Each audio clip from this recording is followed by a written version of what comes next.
Hai. Selamat datang kembali di channel Min Donghua. Kali ini kita akan melanjutkan cerita Donghua, Battle Truck di Heaven. Nggak pakai lama lagi, langsung aja kita ke ceritanya. Check it out. Pada saat ini, Xiaoyan menatap ruang di depannya. Namun dia merasa aneh, karena pemandangan di depannya terlihat sangat familiar baginya. Seolah-olah adegan mendalam yang tak terhitung jumlahnya muncul dalam ingatan Xiaoyan dan ditampilkan dalam ruangan ini. Tapi Xiaoyan juga tahu bahwa apa yang terjadi sekarang hanyalah sebuah ilusi. Jadi Xiaoyan tidak terburu-buru membiarkan Goyan untuk mengambil tindakan untuk mematahkan susunan ilusi ini. Karena Xiaoyan merasa jika dia mematahkan susunan ilusi, itu bukanlah kunci untuk mendapatkan warisan tersebut. Namun jika ilusi ini bukanlah konspirasi yang dirancang oleh leluhuran Guang, maka jawabannya adalah warisan yang ditinggalkan oleh leluhuran Guang seharusnya ada pada susunan ilusi ini. Bagaimanapun banyak orang yang memasuki susunan ilusi akan terganggu sehingga mereka berpikir bahwa hanya dengan mematahkan susunan ilusi mereka dapat memperoleh warisan leluhuran Guang. Lagi pula, Xiaoyan juga mengetahui informasi dari Pan Fengxiang bahwa sejauh yang dia tahu, Pan Fengxiang belum pernah mendengar bahwa ada orang yang telah mendapatkan warisan apapun dari gua warisan iblis Han Guang. Oleh karena itu, Xiaoyan juga bertanya-tanya, apakah semua orang yang memasuki gua warisan iblis Han Guang salah jalan? Namun jika ketiga leluhur bintang ungu ini tidak berbohong, maka kekacauan dalam susunan ilusi adalah salah satu penyebab yang menghalangi semua orang mendapatkan warisan ini, yang menunjukkan ada kemungkinan bahwa leluhur Han Guang sendiri masih hidup dan dia ingin menggunakan warisan itu untuk membuat perubahan yang besar. Memikirkan hal ini, mata Xiaoyan menyipit sedikit karena tidak ada seorang pun yang mendapatkan warisan. Ada kemungkinan memang tidak ada warisan yang ditinggalkan oleh leluhur Han Guang di gua ini. Namun selama periode waktu ini, orang kuat yang tak terhitung jumlahnya telah jatuh ke dalamnya. Oleh karena itu, Xiaoyan juga harus memikirkannya ke arah lain, dan Xiaoyan hanya bisa mengambil resiko dan masuk untuk melihatnya sendiri. Bagaimanapun, ini adalah petunjuk pertama yang didapat Xiaoyan tentang tatanan kuno Dewa Iblis Abadi. Jadi meskipun situasinya cukup rumit, Xiaoyan harus tetap pergi untuk mencari tahu sendiri. Karena meskipun susunan ilusi ini terlihat misterius bagi kebanyakan orang, tetapi bagi Xiaoyan seharusnya tidak sulit untuk melihat bahwa susunan ilusi di depannya tidaklah sempurna. Karena dalam susunan ini memiliki terlalu banyak kekurangan, jadi tidak peduli pemandangan apa yang berubah di sekitar Xiaoyan. Xiaoyan hanya berdiri diam dalam susunan ilusi ini dan tidak bergerak sama sekali. Karena bisa saja semua yang dia lihat di depannya mungkin sebuah jebakan. Dan jika Xiaoyan terus bergerak maju, mungkin situasinya tidak seperti yang diharapkan. Karena ada kemungkinan dia akan segera bertemu musuh. Lagi pula, banyak orang yang memasuki gua warisan iblis Han Guang, sehingga di bawah pengaruh susunan ilusi ini, mereka mungkin akan muncul dalam berbagai cara dan penampilan. Jika ini masalahnya, kemungkinan saya akan bertemu dengan dua Raja Roh akan sangat tinggi. Jadi, saya harus mengetahui lokasi mereka. Xiaoyan berkata sambil tersenyum kecut.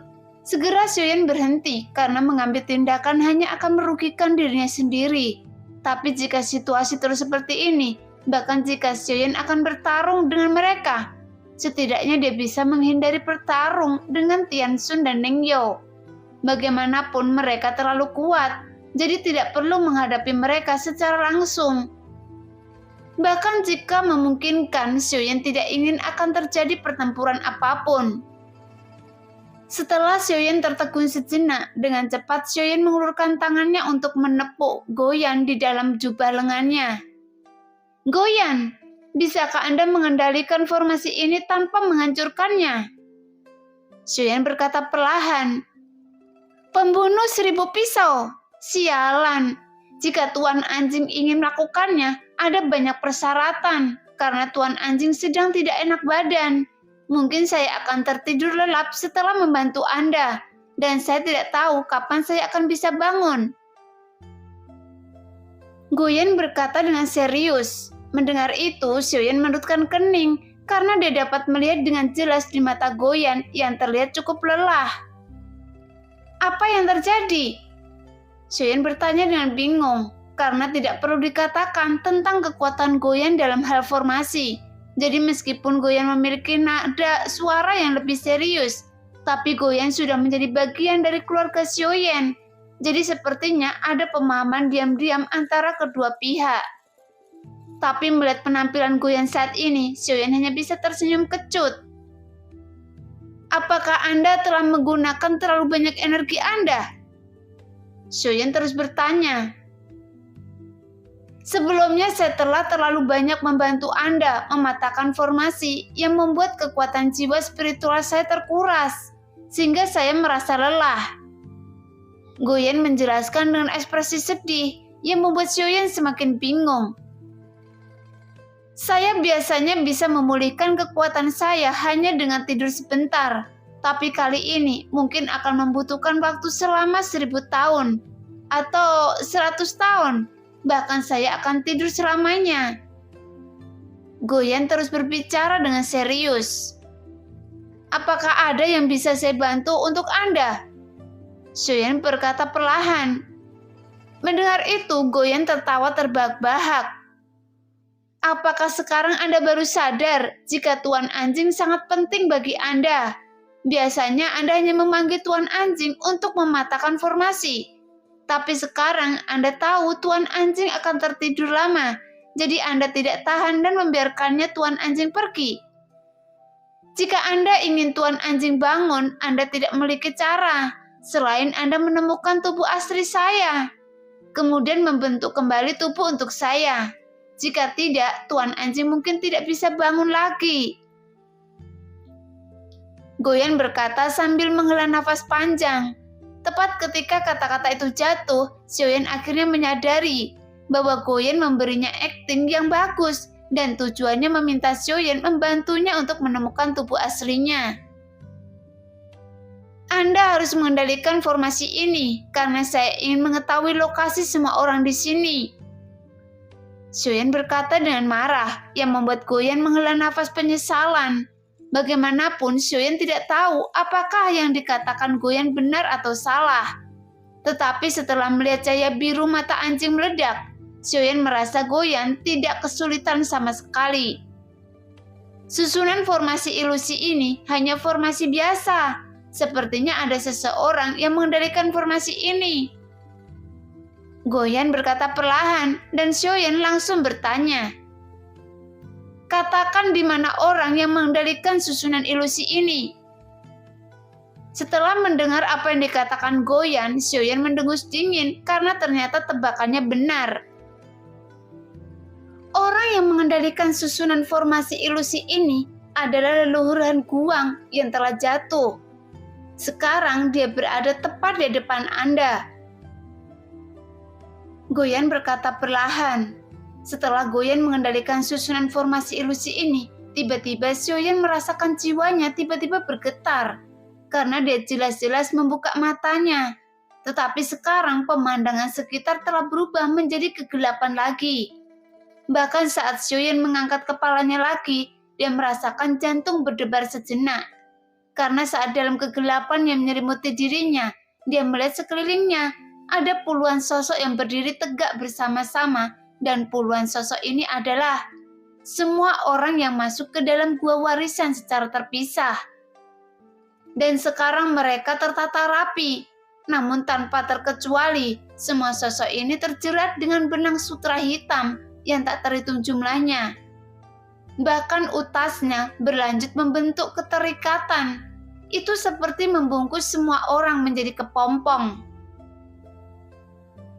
Sudah lama sekali sejak ada orang yang terbangun terakhir kali, tapi sekarang saya tidak menyangka bahwa masih ada orang yang bisa terbangun dari ilusi saya.